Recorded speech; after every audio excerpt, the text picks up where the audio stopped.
Muka ni lagi. Hai guys.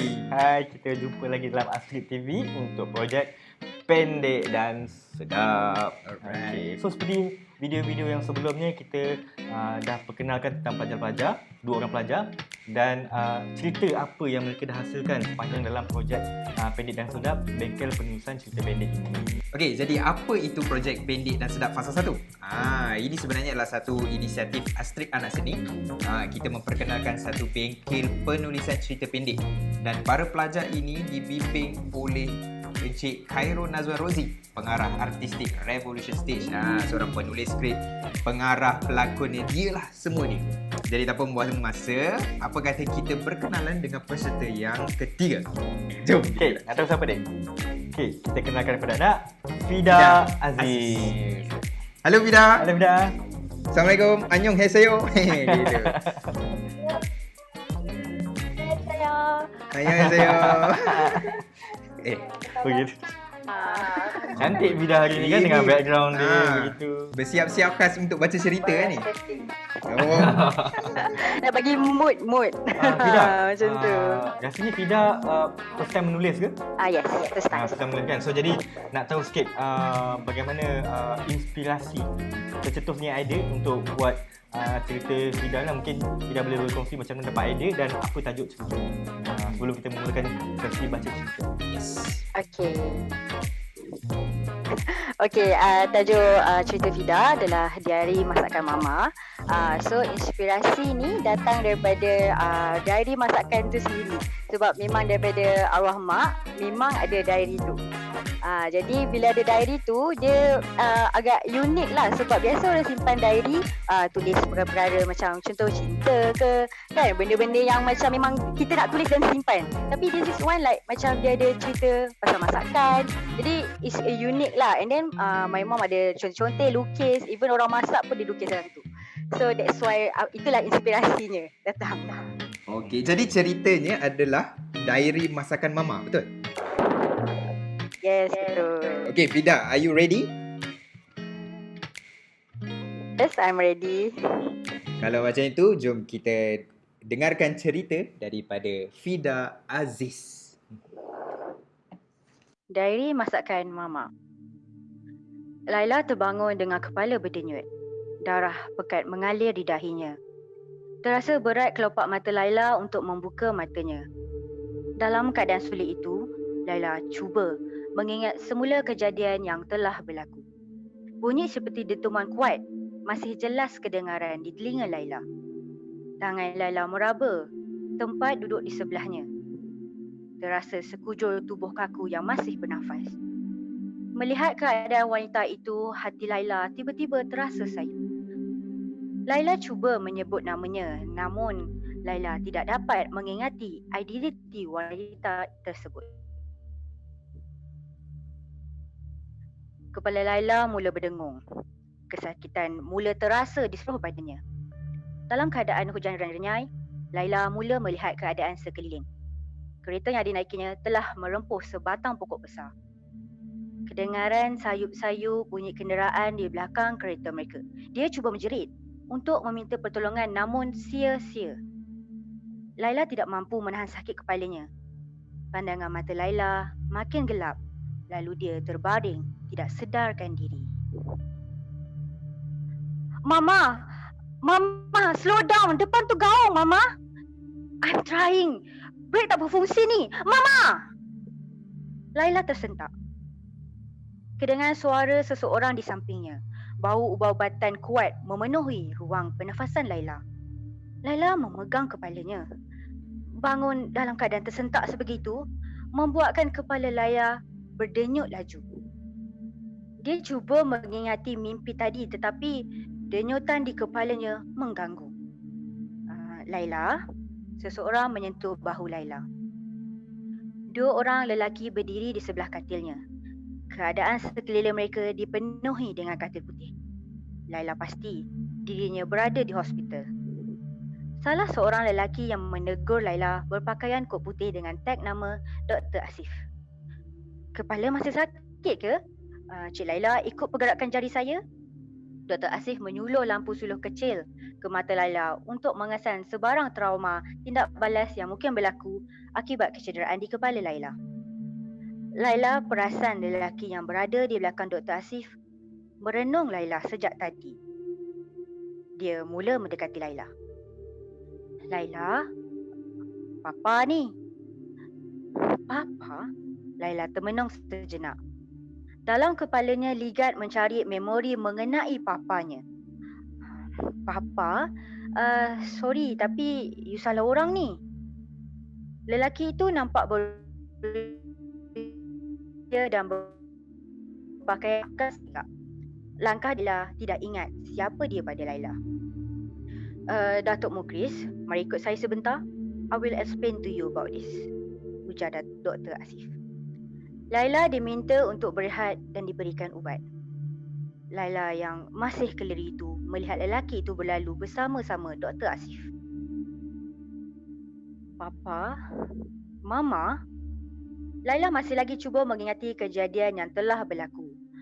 Apa yang Laila ingat hanyalah tentang wanita yang bersama-sama Laila malam itu. Nurse, perempuan yang bersama dengan I, mana dia? Is she okay? Oh, dia masih di ICU. Dia koma dah dekat 3 hari dah.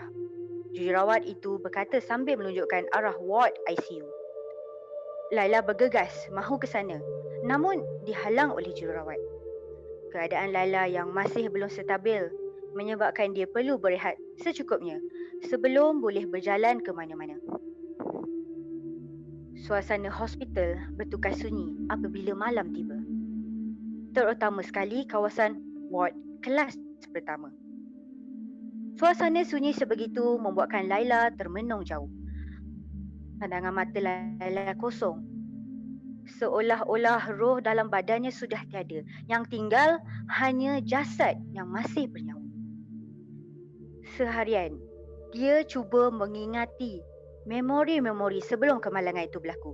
Namun, hanya sakit kepala sahaja yang Laila dapat. Ketika Laila masih mengelamun, sesusuk tubuh berdiri di balik pintu ward Laila.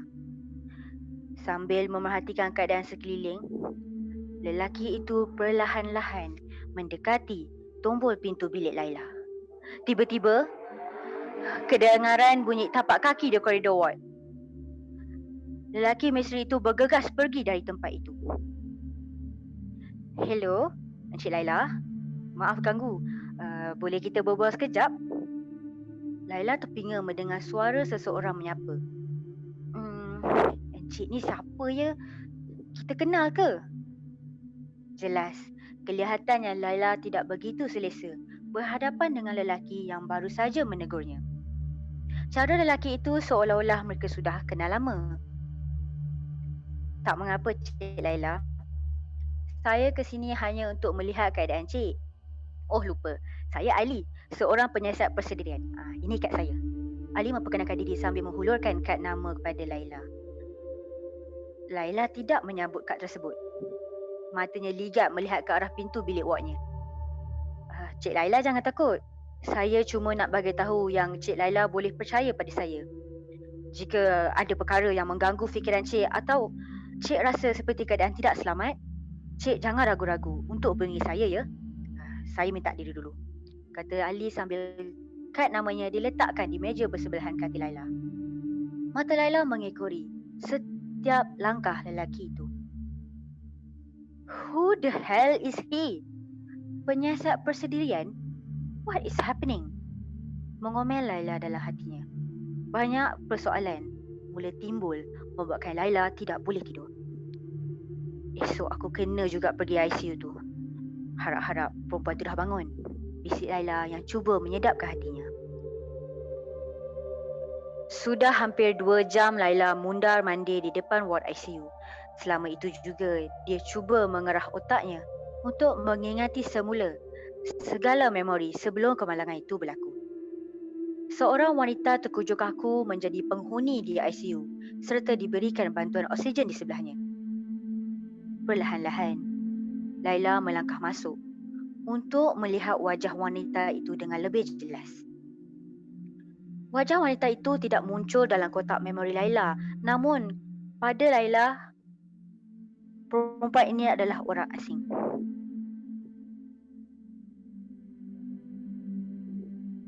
Namun jantungnya berdegup laju. Laila jadi resah. Air mata bertakung di matanya. Dia jadi bingung. Pada Laila, perempuan ini adalah orang asing bagi akalnya, namun untuk jiwanya, mereka seperti pernah bersatu. Perasaan aneh itu masih berlegar dalam dirinya sehingga dia tidak sedar sudah sampai ke bilik wardnya. Laila melihat sekeliling biliknya. Hujan sudah mula turun di luar hospital. Di meja sebelah katilnya seperti ada yang terusik. Laila menghampiri katilnya. Urusan apa ni? Detik hati Laila. Pembalut lusuh itu dibuka.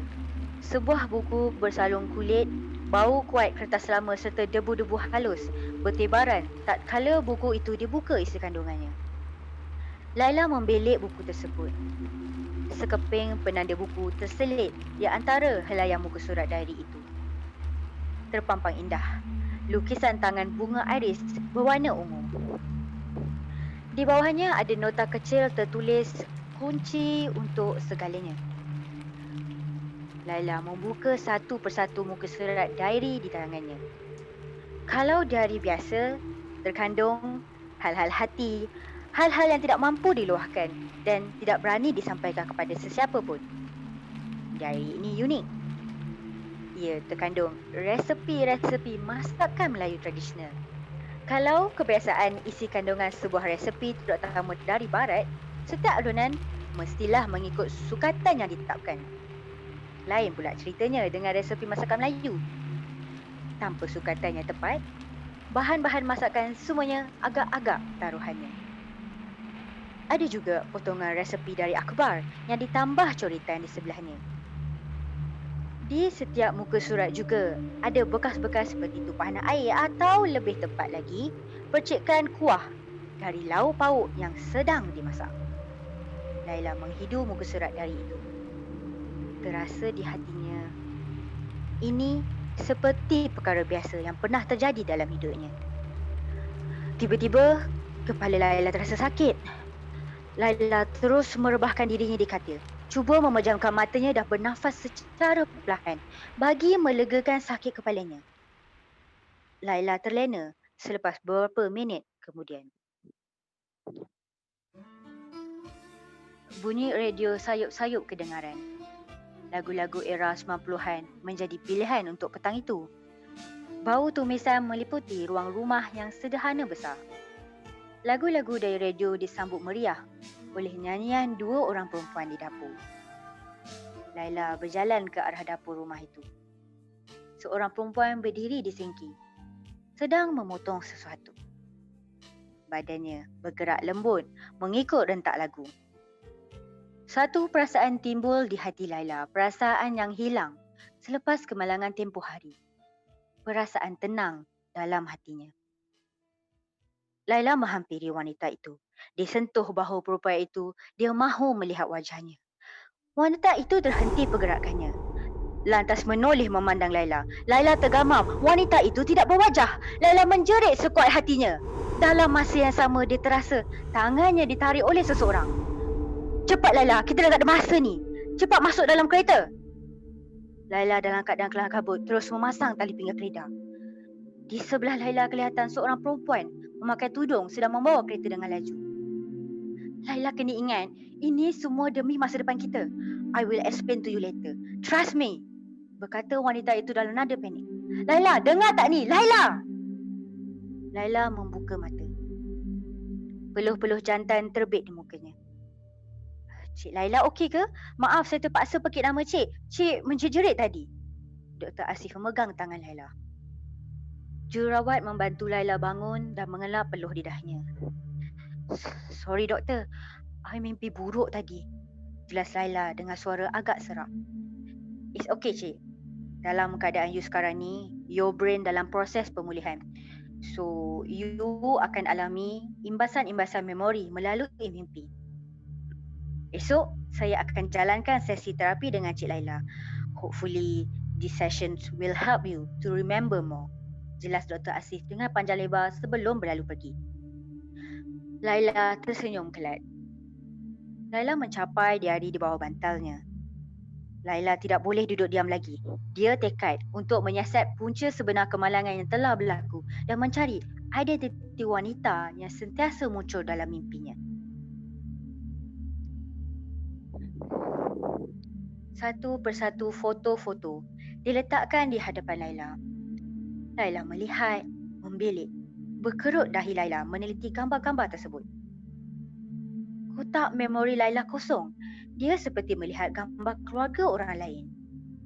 Pelbagai terapi telah dijalankan oleh Laila namun semua tidak berhasil mengembalikan ingatannya.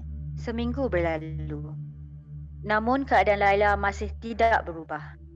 Disebabkan tiada perubahan selepas terapi, Dr. Asif menjangkakan 2 hingga 3 tahun untuk Laila sembuh sepenuhnya. Laila dibenarkan pulang. Sepanjang perjalanan pulang, Laila hanya membisu 1000 bahasa. Papa Laila cuba untuk berbual dengannya namun tidak diendahkan. Fikiran Laila menerawang jauh, memikirkan tentang mimpi yang mengganggu tidur malamnya. Langkah Laila perlahan memasuki rumah sederhana besar itu. Matanya ligat meneroka setiap sudut rumah itu. Setiap gambar yang bergantungan, setiap lukisan, setiap dekorasi dan kelembutan fabrik sofa diamati satu persatu. Dia ingat rumah ini. Bukan dari memori, tapi dari mimpi yang dialami berkali-kali. Papa Laila hanya memerhati gerak-gerita Laila dari jauh. Telefon bibiknya dikeluarkan sebelum mendial nombor seseorang. Laila tersentak jaga daripada lininya. Peluh yang bertali arus di dahi diseka. Bakinya diruap di seluruh muka berkali-kali. Laila bingkas bangun dari katil kayu yang beralas tilam. Tebal berbau habak. Nafasnya turun naik. Seperti baru berlari 100 mata anak tangga. Jam digital di konsol komputer dikeling. Sudah hampir 8 pagi. Setelah mencuci muka dan menggosok gigi, Laila bersiap-siap untuk turun ke dapur. Ada agenda yang harus dilaksanakan pagi itu. Laila membuka muka surat pertama diari di tangannya. Resepi sambal tumis bunga kantan. Laila melihat sekeliling dapur. Sunyi tanpa penghuni. Laila menyelongkar peti sejuk rumahnya mencari bahan-bahan mengikut catatan resepi. Sambal ini enak dimakan bersama-sama ubi rebus. Nota tambahan di akhir resepi itu. Morning Laila, buat apa tu? Awal Laila dah sibuk di dapur. Tegur Papa Laila memecah kesunyian pagi itu. Diari di tangan Laila tercampak akibat terkejut dengan teguran papanya. Buku apa ni Laila? Macam menarik je. Papa Laila dalam nada seluruh cuba mengambil diari tersebut namun dihalang oleh Laila. My diary, Papa. Malulah kalau Papa baca. Laila mencelah cuba mengimbangkan nada suara agar tidak berbunyi seperti panik walaupun jantung Laila sudah mula berdegup laju. Sorry. Papa ingat buku cerita ke apa tadi? Papa Laila tertawa dengan mengangkat kedua-dua tapak tangannya tanda surrender. Papa ada urusan di luar hari ni. Laila ada apa-apa nak kirim ke? Okay Papa, I'm good here. Balas Laila. Laila menunggu hingga papanya keluar dari rumah sebelum memulakan aktiviti yang tergedala tadi. Semerbak harum bau masakan Laila meliputi segenap ruang di rumahnya. Laila tersenyum sendiri. Bau masakan itu sikit-sikit memberi satu perasaan senang dalam hatinya. Kadang-kadang seperti deja vu. Setiap kali Laila memotong cili kering, mengupas bawang dan menumis. Setelah siap semuanya, Laila duduk di ruang makan rumahnya. Dicolik sambal tumis kantan untuk dimakan bersama ubi. Disuap sedikit ke dalam mulutnya. Kelazatan sambal itu menjalar di setiap dia rasa dalam badan Laila. Seperti switch projektor filem dalam otaknya, setiap gulung filem berputar memancarkan imbasan memori yang perlahan-lahan menerjah kotak memorinya. Resepi-resepi yang dicuba Laila telah berhasil membantunya mengingat cebisan-cebisan memori. Namun, wajah perempuan di dalam memorinya sentiasa samar-samar. Laila dapati dalam setengah resepi dalam diari itu, terdapat huruf-huruf yang berterabur susunannya diikuti sebuah segitiga kecil bersudut tepat. Bunyi tapak kaki di tangga rumahnya mengejutkan Laila dari lamunannya. Laila pura-pura tidur apabila bunyi pintu dibuka. Ayah Laila menjengah melihat keadaan Laila yang sudah tidur. Matanya melilau melihat di sekeliling bilik Laila seperti mencari sesuatu. Ayah Laila menutup lampu dan berlalu keluar menuju ke bilik tidurnya. Laila memandang siling. Sesuatu perlu dilakukan. Laila bertekad untuk mencari maksud clue dalam diary tersebut. Laila ke Perpustakaan Negara bagi mencari maksud di sebalik simbol segitiga kecil bersudut tepat. Sepanjang perjalanan ke sana, Laila terasa seperti seseorang sedang mengekorinya. Laila melajukan langkahnya dan dari ekor matanya, seorang lelaki berpakaian hitam berjalan laju mengikut rentak Laila. Laila berjalan di tengah-tengah orang ramai bagi mengelirukan lelaki misteri itu. Setibanya di perpustakaan, Laila bersembunyi di salah satu kawasan buku-buku larangan pinjaman. Selepas pasti lelaki itu tiada, Laila mula menarik nafas lega.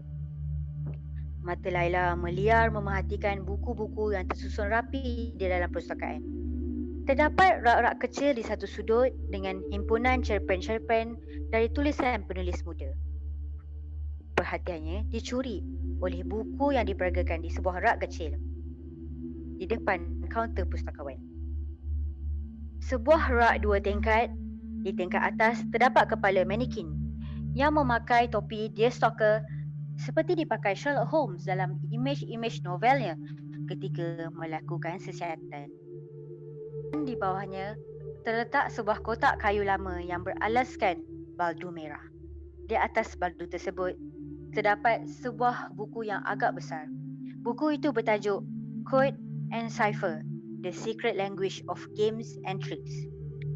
Laila membelik buku tersebut mencari entry ciphers yang berkait dengan clue dalam diari masakannya.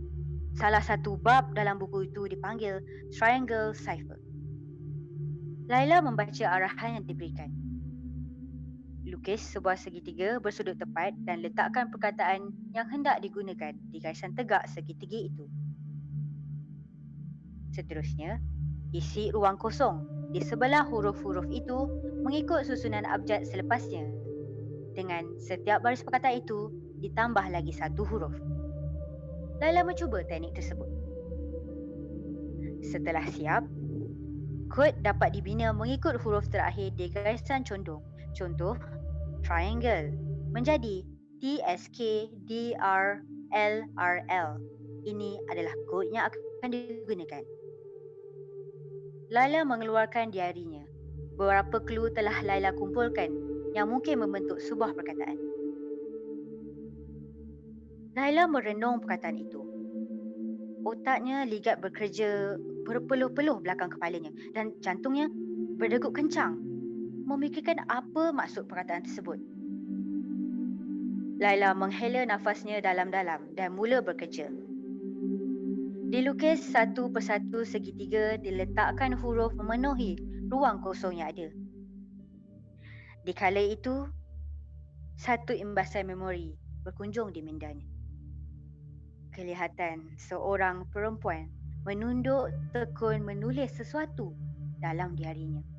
Dari gerakan tangan serta senyuman di bibirnya hingga ke alis matanya tebal, Laila melihat sebuah wajah yang jelas tersenyum kepadanya.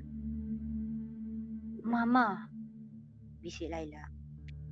Tanpa Laila sedar, clue-clue itu sudah membentuk sebuah perkataan. Laila membaca perkataan tersebut. Loker 50 di tempat tren berkumpul. Tempat tren berkumpul? Fikir Laila. Tiba-tiba lelaki berbaju hitam itu muncul. Laila bergegas mengambil barangnya. Dalam kelam kabut itu, Laila mendapat idea. di mana terletaknya lokasi loka tersebut. Suasana riuh di KL Center dengan ribuan orang yang sentiasa bergerak dari satu destinasi ke destinasi yang lain. Laila pasti loka itu terdapat di sini. Laila bergegas lari ke balai ketibaan menuju ke deretan loka di kawasan itu. Dan apabila dia berdiri di hadapannya, Laila tersenyum puas. Jangkaannya tepat.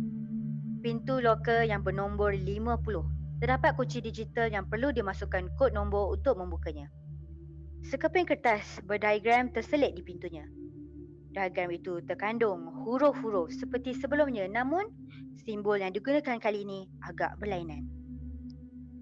Sebuah piktogram berbentuk berlian dibahagi pada 4 ruang berlainan dan di setiap sudut terdapat huruf yang tidak memberi apa-apa makna pun.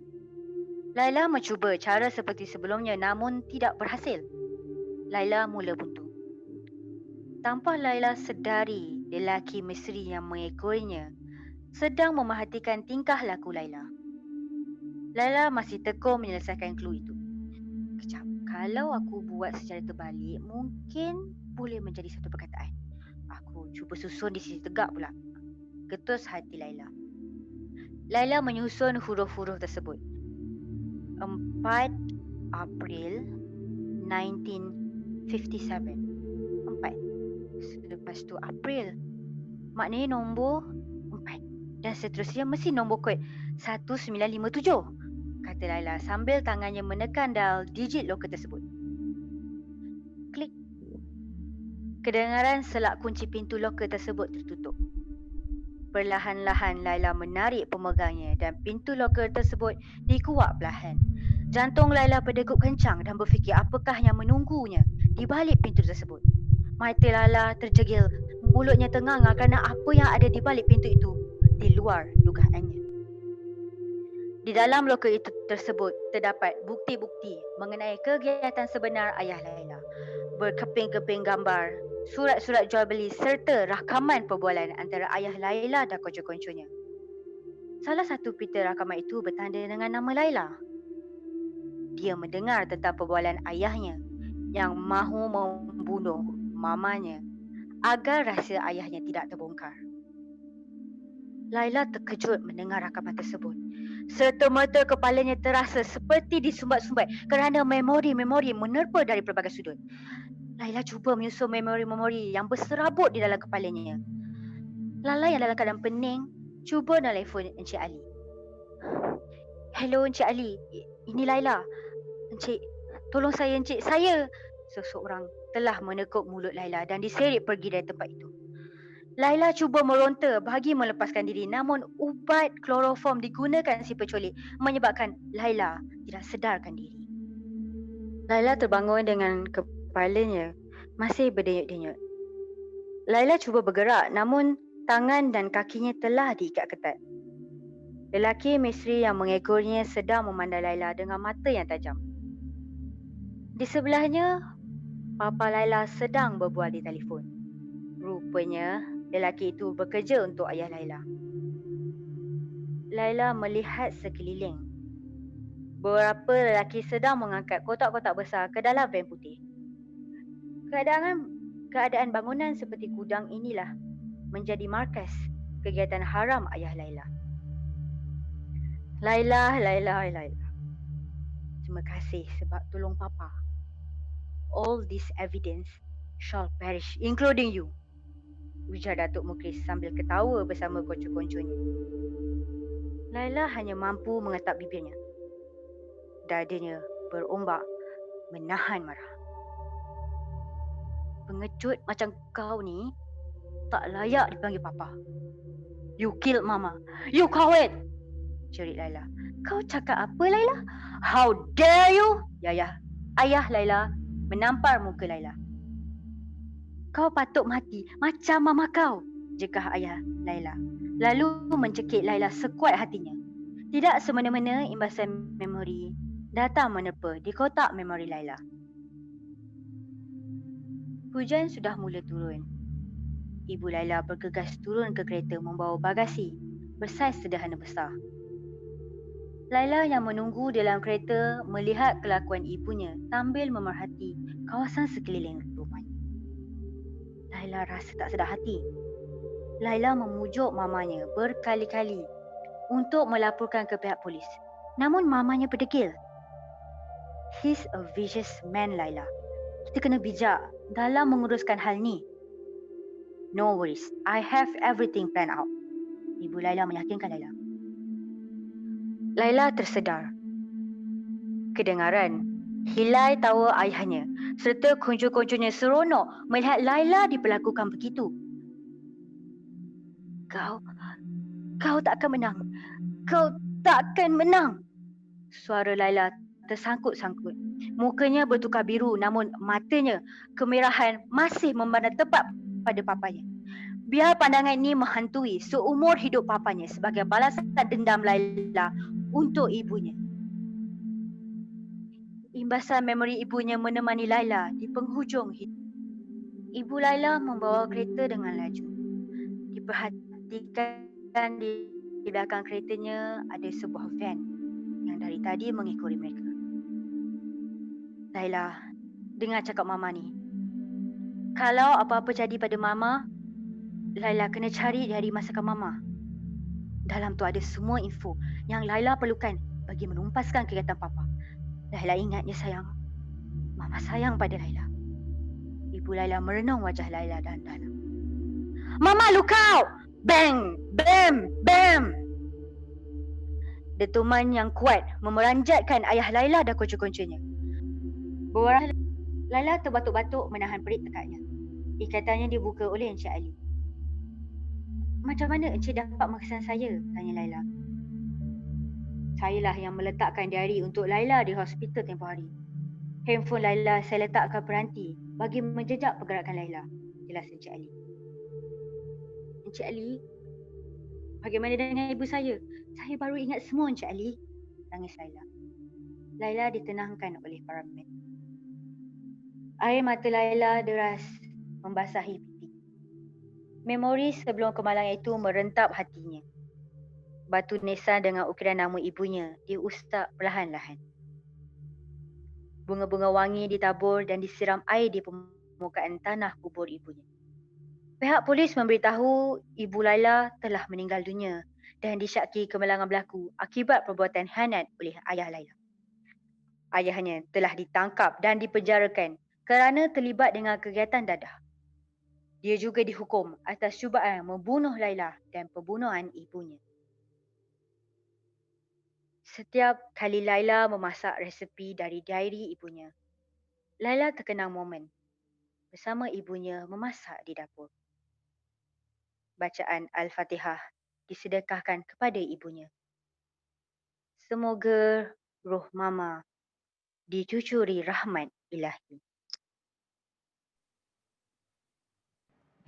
Al-Fatihah. Auzubillahi minasyaitonir rajim. Bismillahirrahmanirrahim. Baca Al-Fatihah betul-betul. Memen dia kan. Wow, Fidah. Such a nice story bagi Fidah, ini penulisan yang paling first time ke paling panjang? Yes, sebenarnya paling panjang. So Dan ceritanya pun tak mengarut lah. awak patut rasa berbangga lah. So bagi Alif, bagi aku, Okey. bagi aku untuk cerita Fidah ni, tapi dia menggunakan satu benda yang unik, yang diary dia tu. Ya, betul. Daripada bila dia memasak tu, so dia ada rasa macam sense yang lain. Dia bau ke dia apa ke. So kat situ dia terbangkit memori dia, dan dia kaitkan pula dengan ada cipher benda-benda ni kan. So dia macam ada kelainan lah, macam ada scientific sikit, benda-benda yang investigation kan. Yes. So aku tertarik, dan bila mengikuti penceritaan Fidah, aku mengembara sebagai seorang Laila tu sendiri. At the end dia macam sedih, tapi glad that dia dah boleh ingat balik memori dia. Tapi bila dia macam aku terbayang tadi, bila setiap kali dia nak ingat mak dia masak. So dalam masa sebulan Laila ni gemuk nanti. Tak ada. Tapi itulah dia punya memory tu dah datang kembali. Cuma ibu dia tu dah tak ada lah. Yelah. Kan? Okey, Fidah, Ahmad nak tanya. satu soalan, okay? Daripada cerita yang Fida tulis ni, dari mana Fida ambil bahan rujukan? Sebab Mak tengok dia agak kompleks dari segi macam mana dia nak pecahkan kod tu apa semua. Sebab dalam tulisan Fida tu sendiri, Fida ada buat gambar raja apa semua. Kat mana sebenarnya dapat rujukan ni semua? Ada daripada filem ke atau Fida buat sendiri ke? Macam mana? Okay, sebab Fida suka cerita-cerita yang memang ada misteri dan siasatan macam tu. So mostly buku-buku Fida kat rumah memang kebanyakan memang ada genre misteri and also genre yang berkaitan dengan siasatan. Especially macam Sherlock Holmes.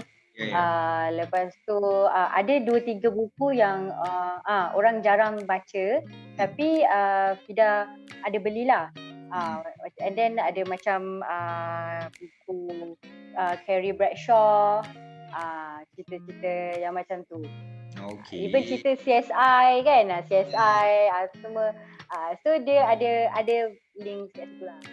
I see. Aku rasa Fida ada potensi untuk explore lagi. Fida punya minat dan penulisan dari segi penyiasatan dan benda-benda macam ni kan. Aku rasa boleh pergi jauh lagi Fida. So keep on. And above all, tahniah Fida, good job, berjaya enroll untuk bengkel ni, berjaya habiskan dengan jayanya. Okay. Dan kita pun nak ucapkan terima kasih dekat Fida. Dan terus berkarya, okay? Ingat tu, tak ada idea yang bodoh Pak kata apa. Alright? Thank you Fida. Thank you. Okay. Semua kita berjumpa lagi Fida. Okay. Jaga diri, jaga kesihatan, okay? Right. Okay, bye Fida. Okay, thank you guys. Thank you. Okay. Mendebarkan. Okay, kita dah ada cerita dalam penjara. Kita dah ada cerita pasal remaja-remaja. Dan kita ada cerita pasal penyiasatan. So ada lagi cerita lain yang bakal kita kongsikan dengan anda dalam video yang seterusnya. Okay, jadi jangan lupa untuk subscribe channel Astrid TV dan turn on notification. Nantikan video yang seterusnya. Okay, bye-bye. Jumpa lagi.